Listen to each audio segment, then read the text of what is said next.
ETV YouTube channels లో మీ వ్యాపార ప్రకటనల కోసం ఈ నంబర్కి కాల్ చేయండి. పెళ్లి పుస్తకం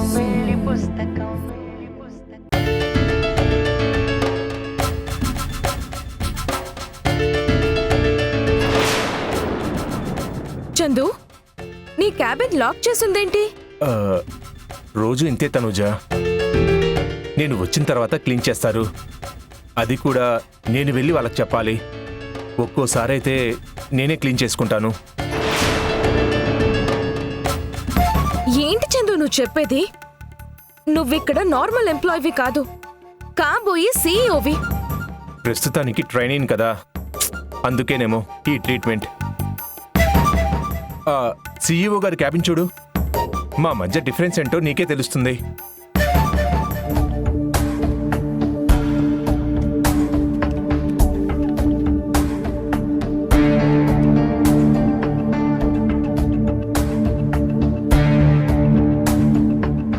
సార్,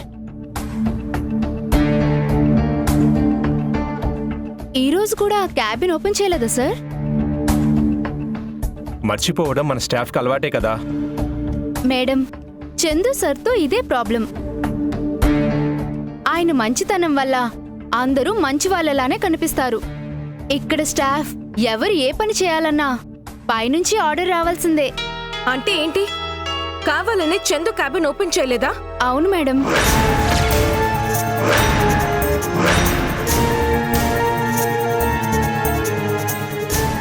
నేహా, అర్థం లేకుండా మాట్లాడుకో. నేను ఈ కంపెనీ చైర్మన్ గారి అల్లుడిని. నాకు మినిమం రెస్పెక్ట్ ఇవ్వకుండా ఎవరూ బిహేవ్ చేయరు. మరిప్పుడు జరుగుతుందేంటి సార్? ఎక్కువ డీటెయిల్స్ చెప్పలేను, కానీ మీరు రావడం ఇష్టం లేని వాళ్ళు వాళ్ళకి ఇష్టం వచ్చినప్పుడు క్యాబిన్ ఓపెన్ చేస్తున్నారు, క్లోజ్ చేస్తున్నారు. ఇంతకు మించి ఎక్కువ మాట్లాడితే నేనేదో మీకు ఫేవర్ చేసినట్లు, మిగతా వాళ్ళను తక్కువ చేసినట్లు ఉంటుంది. దయచేసి అర్థం చేసుకోండి సార్.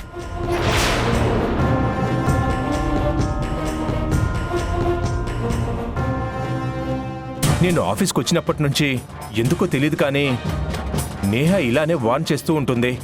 కానీ నందు గారి మీద రెస్పెక్ట్ ఉన్నప్పుడు ఇలాంటి చిన్న చిన్న విషయాలు మనం పట్టించుకోకూడదు కదా. నువ్వు పట్టించుకోవేమో గాని నాకు మాత్రం ఇలాంటివే ముఖ్యం. నాతో రా. ఎక్కడికి? నువ్వు ఉండాల్సిన ప్లేస్ కి, పొజిషన్ కి రా.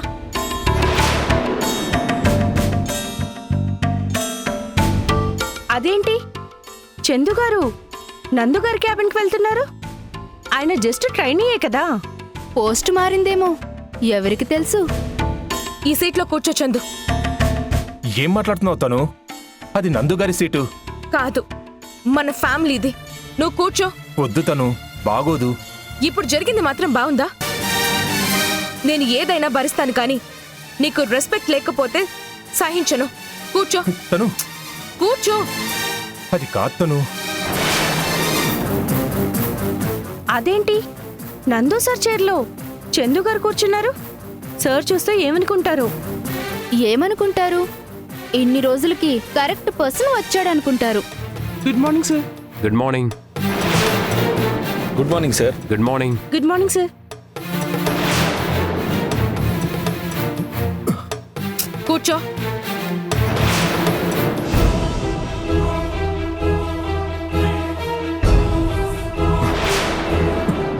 కూర్చోమన్నానా? కూర్చో.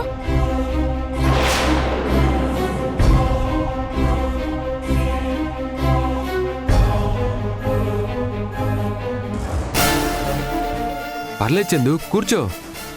ఎప్పటికైనా ఆ గౌరవం, ఆ సీట్ రెండూ నీవే. అది కాదు నందు గారు, నా క్యాబిన్ లాక్ చేసింది, అందుకే ఇక్కడికి వచ్చాం. చిన్న పిల్లల ప్రతి విషయం నందు గారికి ఎక్స్ప్లెయిన్ చేయాల్సిన అవసరం లేదు చందు. ఆయన అర్థం చేసుకోగలరు. Yeah, no problem. నేను ఇప్పుడే ఆ క్యాబిన్ లాక్ ఓపెన్ చేయించి క్లీన్ చేయిస్తాను. కూర్చో. గంగా, గంగా, గంగా. సార్, ఆ క్యాబిన్ కీ ఉందా? నా దగ్గర ఉంది. మరెందుకు క్లీన్ చేయలేదు? రోజు చెప్పాలా ఏంటి? Sorry sir. ఫస్ట్ క్లీన్ చేయి. Okay sir. వెళ్ళు.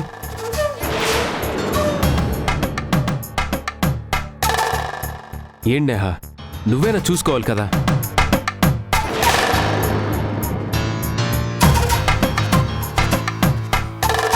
పాపం చూడు, ఆయన దగ్గరుండి అన్నీ చేయిస్తున్నారు. ఇప్పుడు కాదు, ఈ శ్రద్ధ మనం రాకముందు ఉండాలి.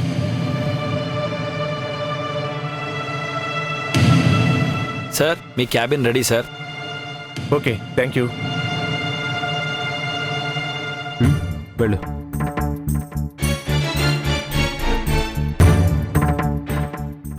సారీ నందు గారు, మిమ్మల్ని బయట వెయిట్ చేయించినందుకు సారీ నందు గారు. ప్రతిదానికి సారీ ఎందుకు Chandu? It's not an issue. ఈరోజు జరిగింది ఇంకెప్పుడు రిపీట్ అవ్వకుండా అందరికీ స్ట్రాంగ్ వార్నింగ్ ఇచ్చాను. మీరు వెళ్ళండి.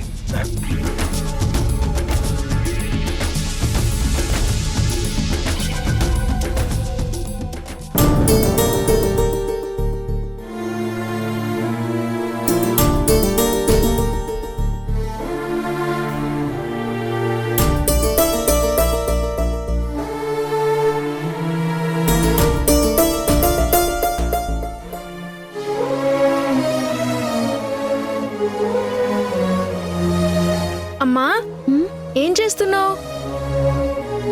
ఏ పని లేక బోరింగ్గా ఉంది సిద్ధు, అందుకే ఫోన్ చూసుకుంటున్నాను. అయితే నీకు బోరింగ్ పోయే టాస్క్ ఒకటి చెప్పనా? టాస్కా? ఏంటది? నేను చెల్లి కోసం కొన్ని పేర్లు సెలెక్ట్ చేస్తాను. వాటిలో ఏది బెస్టో చెప్పు.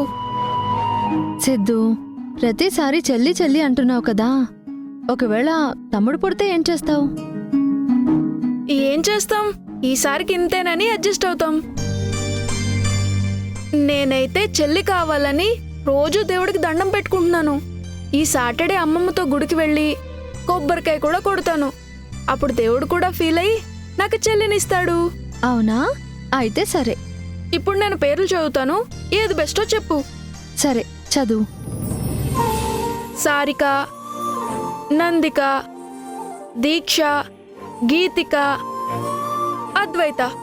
ఆ, అద్వైత బాగుంది. నేను కూడా ఆ అన్న అక్షరంతోనే పేరు పెట్టాలి అనుకుంటున్నాను. ఆతో ఎందుకు? అది అర్థమైంది. ఇది నీ ఫస్ట్ బేబీ కాబట్టి తెలుగులో ఫస్ట్ లెటర్, అంతేనా?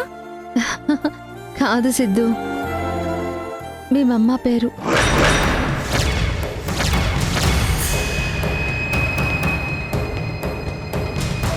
చి, అదా రీజన్? అయితే నేను అస్సలు ఒప్పుకోను.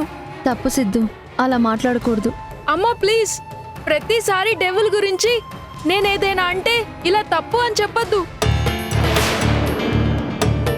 ఆవిడ ఎన్ని తప్పులు చేసిందో ఇంట్లో అందరూ మర్చిపోయి హ్యాపీగా మాట్లాడుతున్నారు, కానీ నేను మాత్రం అస్సలు మాట్లాడను.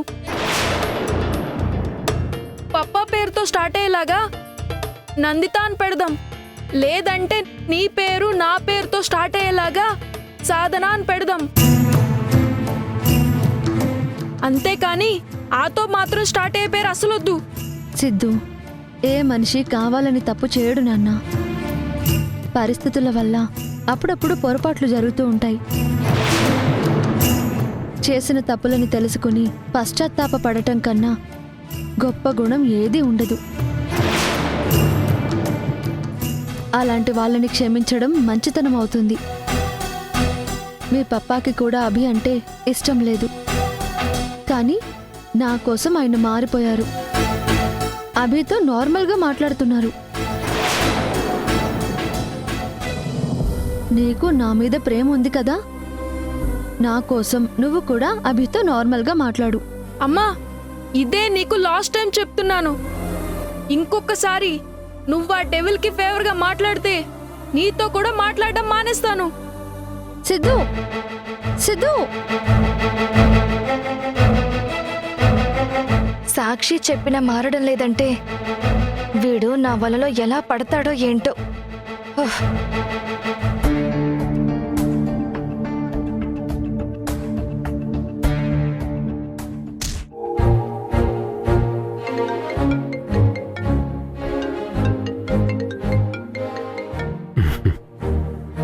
హలో నందు, 2 minutes మాట్లాడాలి.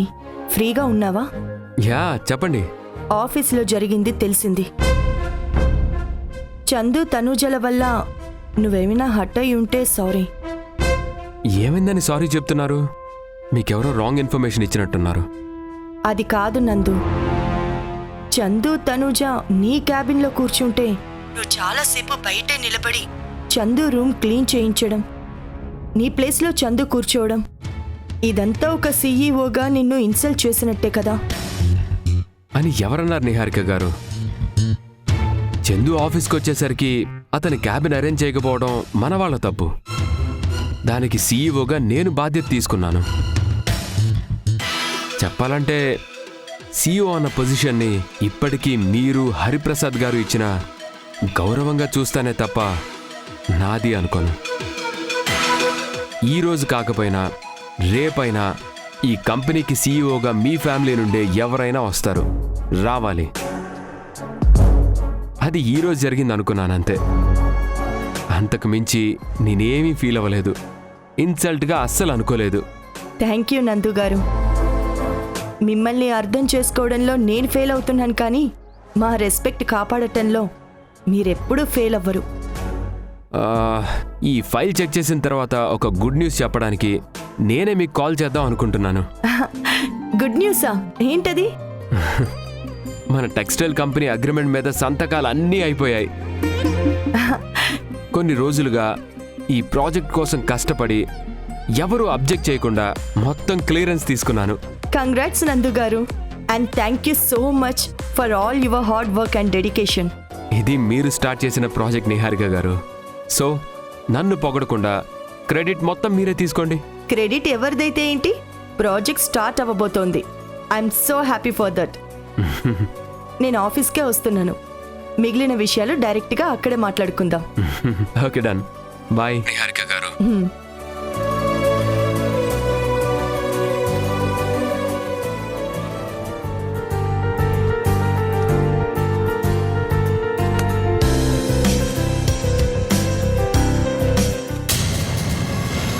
నందగోపాల్ ఎంత మంచోడైనా నేను అంతకు మించిన మూర్ఖుణ్ణి. నేనేం చేసినా గుడ్డిగా నాకు సపోర్ట్ చేయడానికి నా భార్య ఉంది.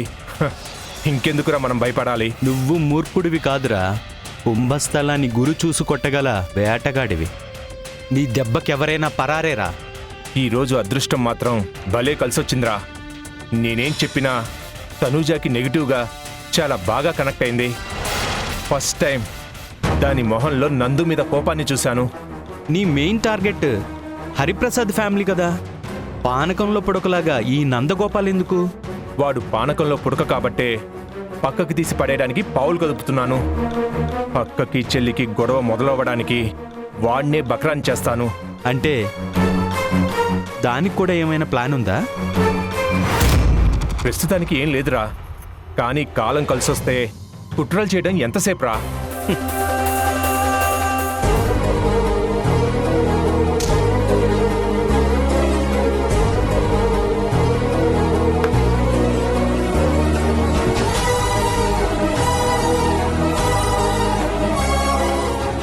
నేహా సార్, మన టెక్స్టైల్ ప్రాజెక్ట్ ఫైల్ రెడీ అయింది. పర్మిషన్, సిగ్నేచర్స్ అన్నీ అయిపోయాయి. Oh great sir, congratulations. Thank you Neha. మన టీంని ఒకసారి కాన్ఫరెన్స్ రూమ్లో అటెండ్ అవ్వమని చెప్పు. అలాగే సార్. ప్రాజెక్ట్ గురించి మొత్తం ఎక్స్ప్లెయిన్ చేస్తాను. వీలైనంత తొందరగా ఆ ప్రాజెక్ట్ని మనం స్టార్ట్ చేయాలి. ఇది పర్సనల్గా నాకు చాలా చాలా ఇంపార్టెంట్ ప్రాజెక్ట్. ఓకే సార్, ఇప్పుడే అందరికీ చెప్తాను. అలాగే.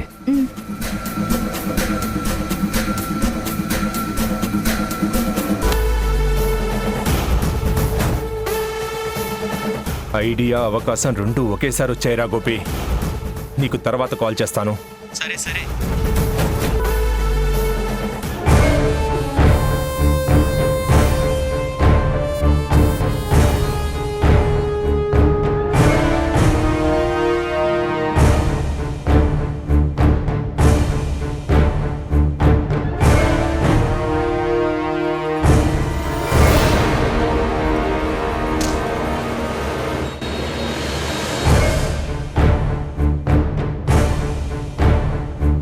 ప్రాజెక్టు నీకు అంత ఇంపార్టెంటా మిస్టర్ నందగోపాల్?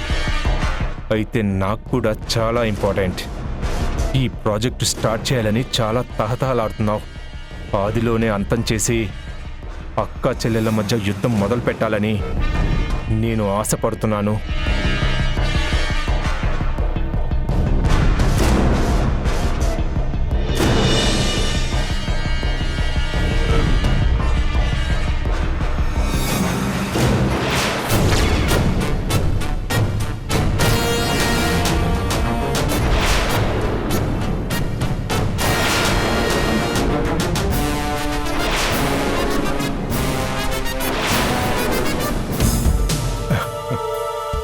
నేహా, అంత ఓవర్ ఎక్స్ప్రెషన్ ఇచ్చి నా ప్లాన్ నాశనం చేయకు. నువ్వు సైలెంట్గా ఉండి మార్నింగ్ తనూజా ముందు నాకు ఎలా కోఆపరేట్ చేశావో అదే రిపీట్ చేశావనుకో, సాయంత్రానికల్లా నీ వాటా నీకు దక్కుతుంది.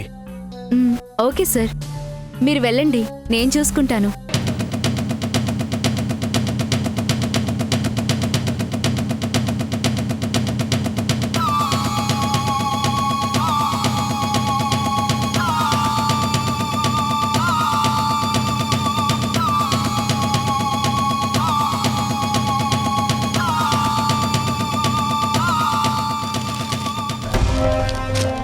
Permission papers, no objection documents అన్నీ ముక్కలు ముక్కలయ్యాయి. ఇప్పుడు నీ టేబుల్ మీదున్న ఫైల్ చిత్తు కాగితంగా కూడా పనిచేయదు. ఈ చందు ఉండగా కొత్త ప్రాజెక్ట్ స్టార్ట్ అవ్వదు, పాత ప్రాజెక్టులు సవ్యంగా జరగవు.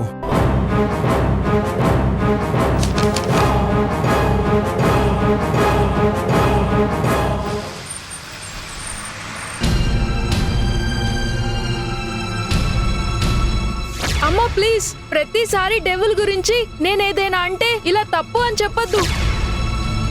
ఇంకొకసారి నువ్వు ఆ డెవిల్ కి ఫేవర్ గా మాట్లాడితే నీతో కూడా మాట్లాడడం మానేస్తాను.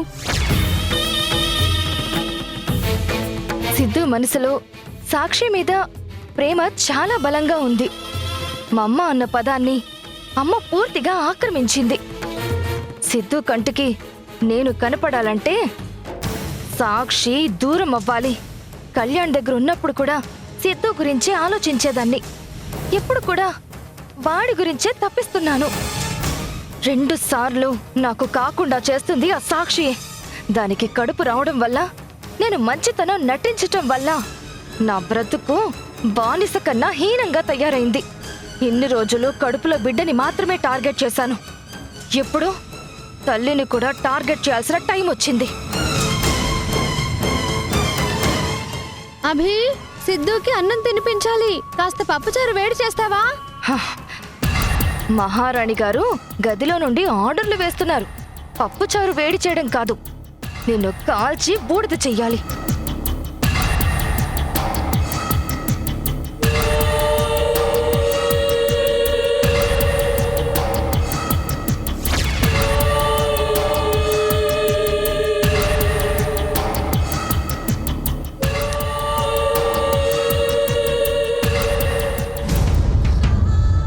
అభి, అభి,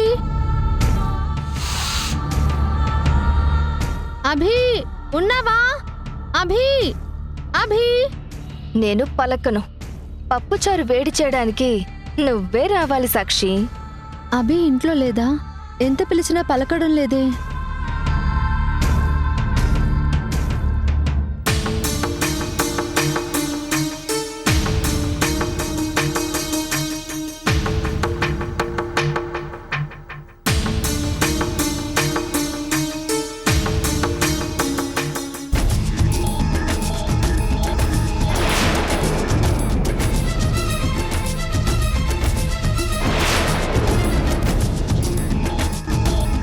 ఒక్క మంటకి 2 ప్రాణాలు. వెలిగించు సాక్షి, వెలిగించు. నువ్వు మంటల్లో కాలిపోవాలి. సిద్ధు అమ్మని మర్చిపోయి మమ్మ అంటూ నా దగ్గరకు రావాలి.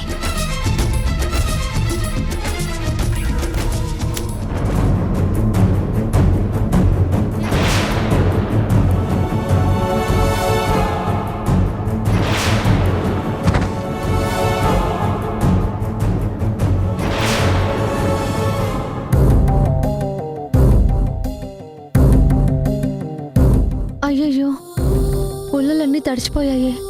అక్కడే లైటర్ ఉంటుంది, అది వెతుకు సాక్షి.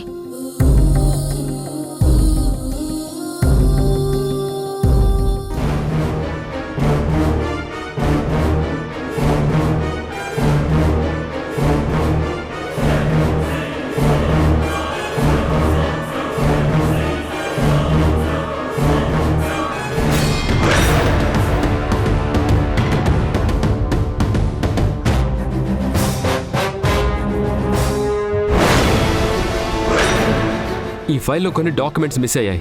ఎవరైనా తీసారా? అది టెక్స్టైల్ ప్రాజెక్ట్ ఫైలా? అవునండి, మీతో ఫోన్లో మాట్లాడింది ఈ ఫైల్ గురించే. ఈ పరిస్థితులు చూస్తుంటే నందుని జాబ్ నుంచి తీసేస్తారు. అసలే కడుపుతో ఉన్నావు, నిన్ను ఎలా చూసుకుంటాడో ఏంటో.